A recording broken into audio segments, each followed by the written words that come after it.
శ్రీ గురుభ్యో నమః. శ్రీ మహాగణపతే నమః. వారఫలాల కార్యక్రమానికి స్వాగతం. 22 డిసెంబర్ నుంచి డిసెంబర్ 28 వరకు ద్వాదశ రాశుల వారికి చంద్రమాను అనుసరించి గోచరరీత్యా ఈ వారం ఎలా ఉండబోతుందనేది చూద్దాం. ముందుగా గ్రహస్థితి మనం గమనించినట్లయితే ఈ వారంలో గురువు వృషభంలో కొనసాగుతున్నాడు, రాహువు వచ్చేటప్పటికి మీనంలో కొనసాగుతున్నాడు, కన్యలో వచ్చేటప్పటికి కేతువు, అదేవిధంగా శని యొక్క సంచారం అనేది కుంభంలో జరుగుతున్నది. శుక్రుడి యొక్క సంచారం గత వారంతో పోల్చుకుంటే ఎటువంటి మార్పు లేదు. శుక్రుడు మకరంలో కొనసాగుతున్నాడు, అదేవిధంగా మన కర్కాటకంలో కుజుడు నీచత్వం పొంది స్తంభన జరుగుతున్నది. ఇక్కడ రవి యొక్క సంచారం యొక్క మార్పు అనేది గత వారం జరిగింది. 16వ తారీఖున రవి వృశ్చికంలో నుంచి ధనస్సులోకి మారాడనమాట. రవి ధనస్సులో కొనసాగుతున్నాడు, అదేవిధంగా బుధుడు వృశ్చికంలోనే కొనసాగుతున్నాడు. ఇటువంటి గ్రహస్థితి రాబోతున్నటువంటి వారం రోజుల పాటు ద్వాదశ రాశుల వారికి ఎటువంటి ఫలితాలు ఇవ్వబోతుంది అనేది చూద్దాం. సింహరాశి వారికి ఈ వారం ఎటువంటి ఫలితాలు వస్తున్నాయి అనేది చూద్దాం. సింహరాశి వారికి మనం గమనించినట్లయితే ఈ రాశి వారికి మిశ్రమమైనటువంటి ఫలితాలు గోచరిస్తూ ఉన్నాయి. వృత్తిపరంగా, వ్యాపారపరంగా, అభివృద్ధికరంగా జీవితం అనేది ముందుకు వెళ్తూ ఉంటుంది. నూతన వ్యాపారంలో కానీ, ఉద్యోగపరంగా కానీ, చేస్తున్నటువంటి వృత్తిలో ప్రశాంతతను కోరుకుంటూ ఉంటారు. కానీ ఈ రాశి వారికి వచ్చేటప్పటికి వైవాహిక జీవితంలో, దూర ప్రాంత ప్రయాణాల్లో అంత సానుకూలమైనటువంటి ఫలితాలు గోచరించట్లేదు.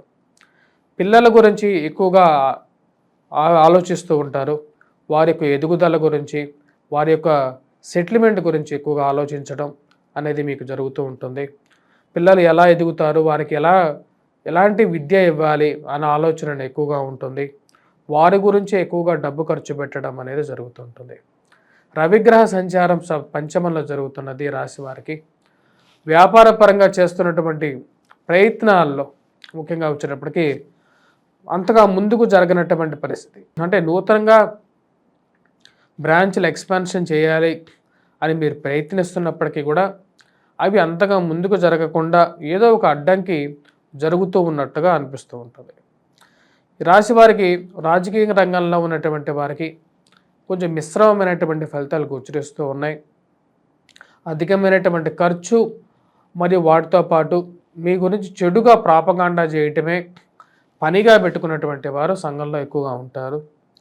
ఆ విషయాన్ని గమనిస్తారు. జీవిత భాగస్వామి ఆరోగ్య సంబంధితమైన విషయాల్లో తగు జాగ్రత్తలు తీసుకోండి.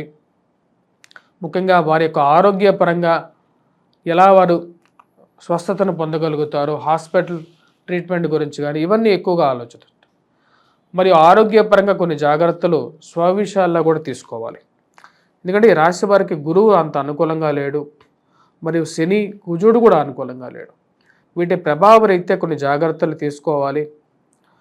అధికమైనటువంటి శారీరక శ్రమ, మానసిక శ్రమ, దాంతోపాటు ఖర్చు కొంచెం ఎక్కువగా ఉంటుంది.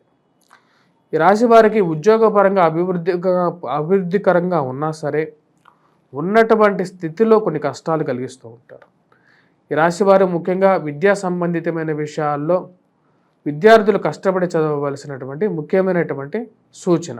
సింహరాశి వారి పరిహారాల గురించి ముఖ్యంగా వచ్చినప్పటికీ ఈ రాశి వారు ఎటువంటి పరిహారాలు చేసుకోవాలంటే శనికి సప్తమంలో ఉన్నటువంటి శనిగ్రహ ప్రభావ రీత్యా వెంకటేశ్వర స్వామి దేవాలయ దర్శనం, అదేవిధంగా దుర్గాదేవిని కూడా పూజించాలి.